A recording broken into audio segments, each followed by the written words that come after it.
Hey everyone, it's Jake Clark and John Schneider, episode 12 of the Fargo 3D Printing Show. Today we're going to talk about 3D Systems, how they released a couple different machines, a couple different materials back at EuroMold a couple weeks ago. We're going to talk about Triton Labs, we're going to talk about Maiden Space, then we're going to talk about some of the updates that we did, or that not we did, but some of the updates that happened to MakerBot Desktop and with the 5th generation line, and then we're going to close out with some new announcements of some stuff that we're carrying. So first stop on the list is 3D Systems. Yeah.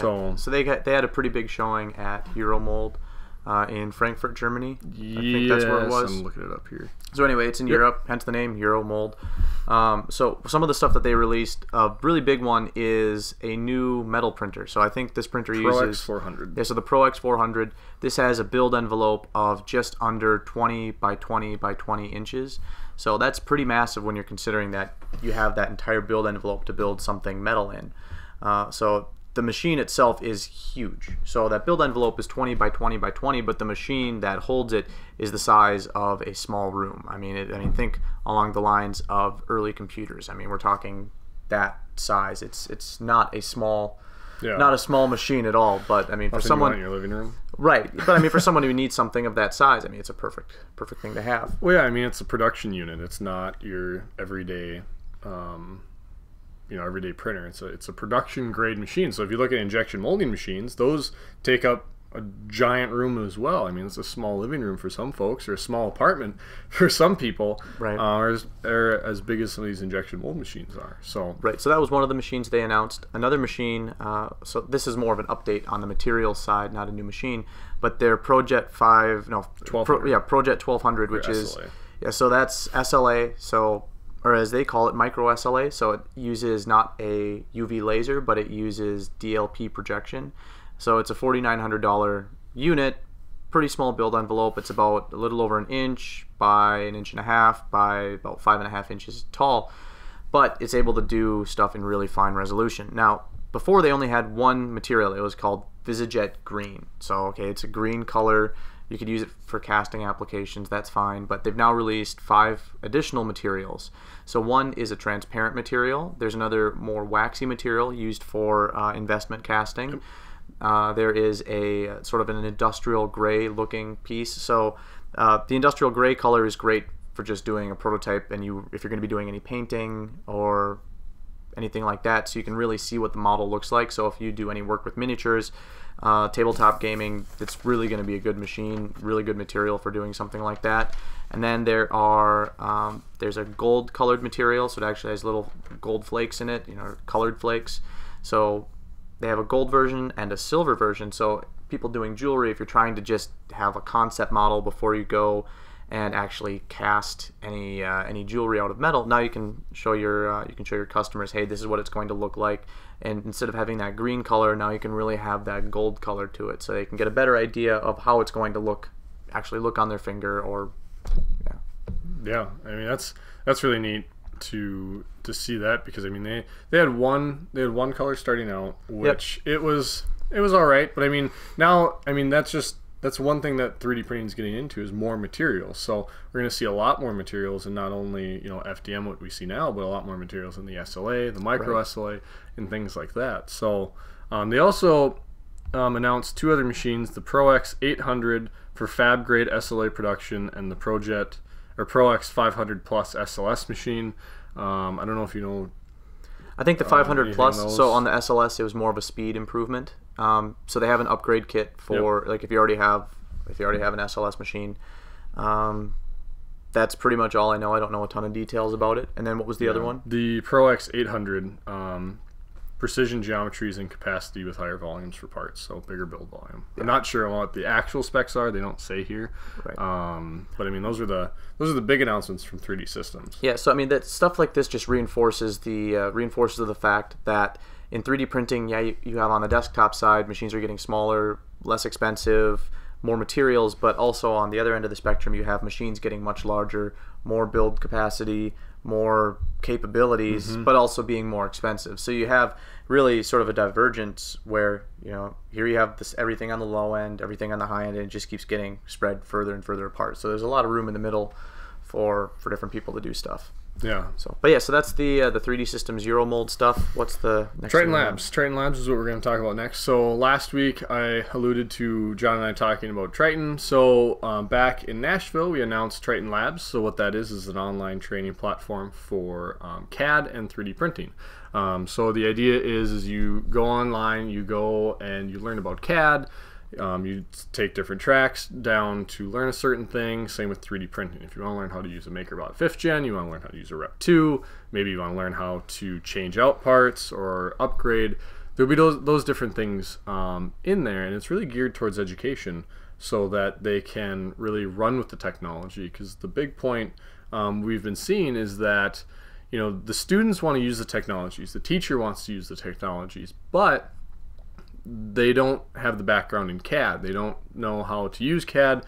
They went to school to be teachers, not to be CAD professionals. And I went to school to be a semi-CAD professional or a CAD professional. And I mean, I went 2 years, and I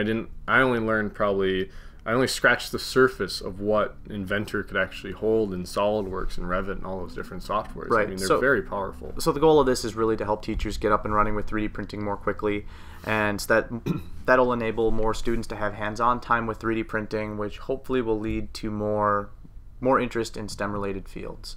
So I mean, we're going to be rolling this out in phases.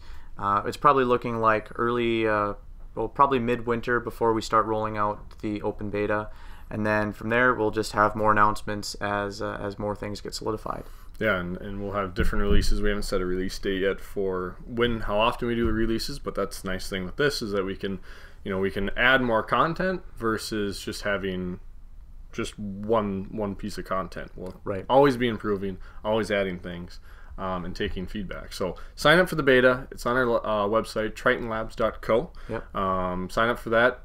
There's a limited amount of space for those. So like I said, get signed up for that. Next thing, Maiden Space. You know a little bit more about that?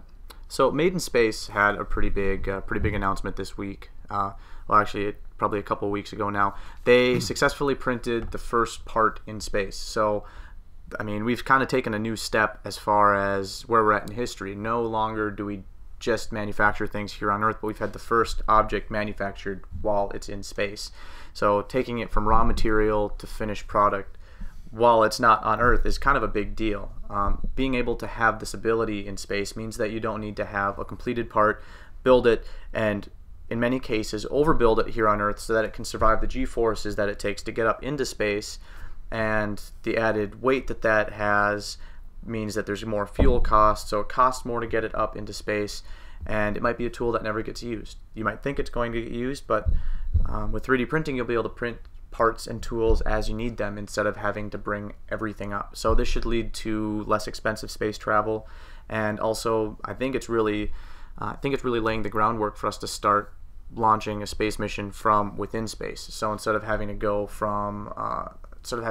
just from Earth and then figure out, okay, now from Earth having enough stuff to take us all the way to Mars, get some things outside of Earth's atmosphere, have a staging point, and then from there go from outside of Earth to Mars. It makes life, well, frankly, it makes it a lot more feasible to do something like that. Definitely. So yeah, that was a huge thing. We saw them out in Santa Clara. We got to talk with them a little bit. Exciting to see the news from them. Yep. Excited to see the next things that they're going to 3D print out in space. Hopefully not gnomes. Yeah, well, and I mean, if you're not already following Maiden Space, definitely check them out.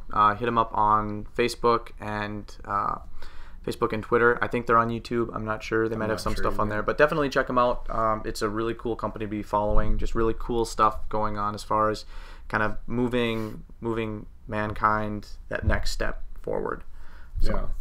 Yeah. So after that, we're going to talk about MakerBot Desktop. So MakerBot Desktop 3.4 came out about a week ago now. Yep. So some big improvements. You can set the Z-axis offset on your MakerBot. So there were issues where the sensor in the Smart Extruder would be misreading where in space it was, so you would run into issues with the nozzle being too close to the build plate and digging into the tape, or even worse, digging into the glass of the build plate, or you'd run into a situation where it was so far from the build plate that your print wouldn't adhere.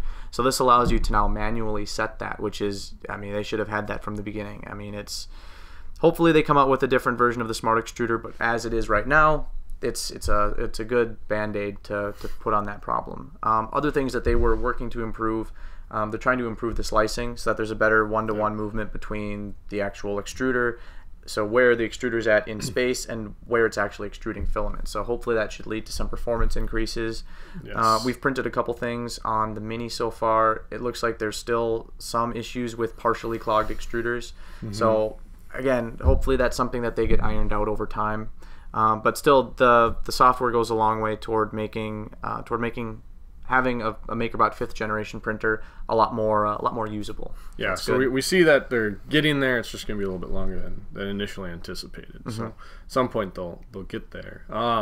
So another two small things, or at least I think they're small things. The push button override for network. So let's say you're on a network, you want to print to your printer.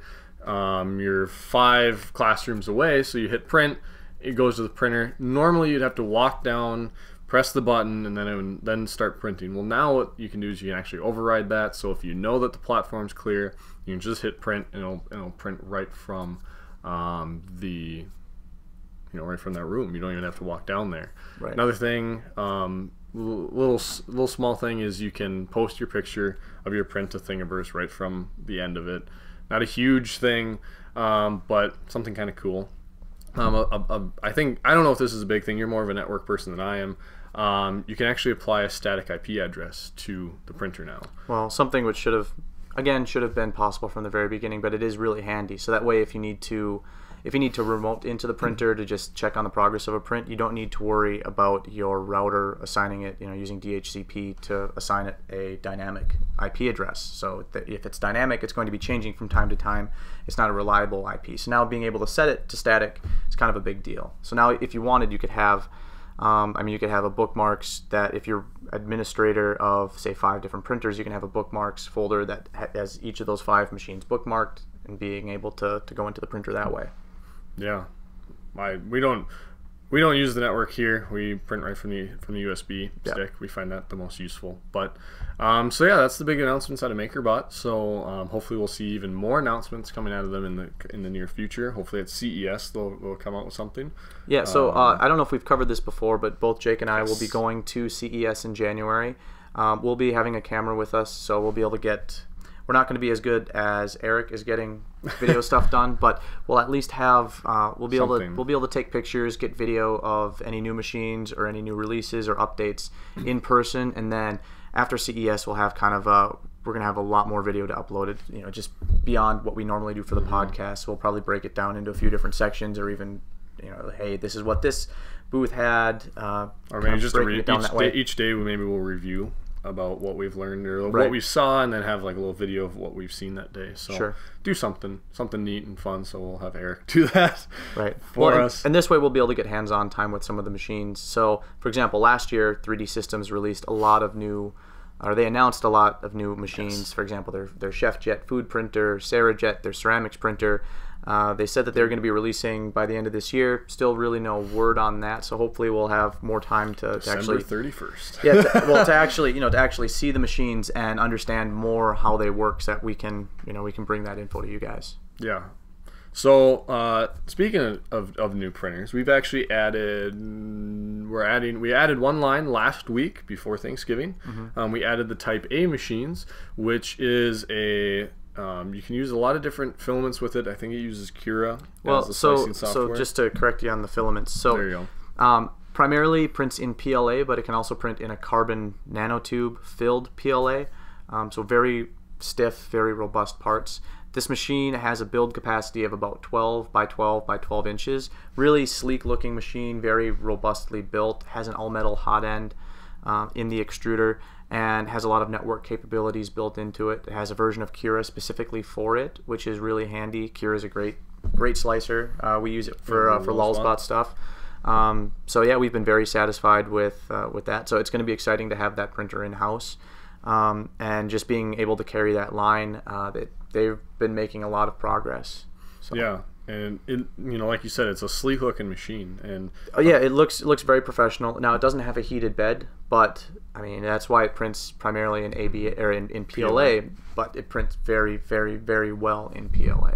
yeah, so hopefully we'll have in the next coming weeks or next coming months, more like coming weeks, we'll have some maybe some pictures of the machine, some different things that we've been printing off with it. Like I said, we'll divulge that once we get one in here and really work with it. Right. Looking at, I mean, we're gonna add a couple more lines. Nothing's official yet. I think we're going to be looking at adding FlashForge as one of our lines as well. So that's about a couple weeks out. So look for that announcement, the actual, on our website in a couple weeks. So that's I think they have the Creator series, the Dreamer series. So we're excited to carry that line as well. And then, you know, in the coming months, we'll be looking at adding more printers so that you guys have a better option to coming to us and really having us fit, you know, the printer for your specific needs, instead of just saying all we sell is MakerBot. Oh, that's all you're gonna get is MakerBot. Well, no, you can shop around and really find what you want and what fits your needs. Right. Certain things like this Ninja Flex might be really good for your application, or, you know, you want something ABS or PLA. It all depends on your application and needs, and that's what we do, is the needs assessment. So that's the reason why we carry so many brands or lines. But yeah, that's kind of all I got today. I don't have a t-shirt. I came unprepared today. Fail. It's all the turkey. I was sleeping from last week. So yeah, that's kind of all I got. All right, well, on that bright, high, shiny note, again, thanks for watching us. Subscribe to us on YouTube, like us on Facebook, follow us on Twitter if you haven't already. I think on all those we're called Fargo 3D Printing, and also we're on Instagram, so definitely check us out on there. I know that that's starting to be more active. So on behalf of Jake and I, thanks for watching. Thanks.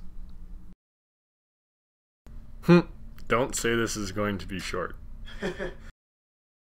It's Black Friday, so be careful out there, or the morning before. Hopefully everyone made it home alive. I did not go out. I'm going to stay at my house and do nothing. I don't do the shopping part. Do you just do Cyber Monday? Not really. I don't.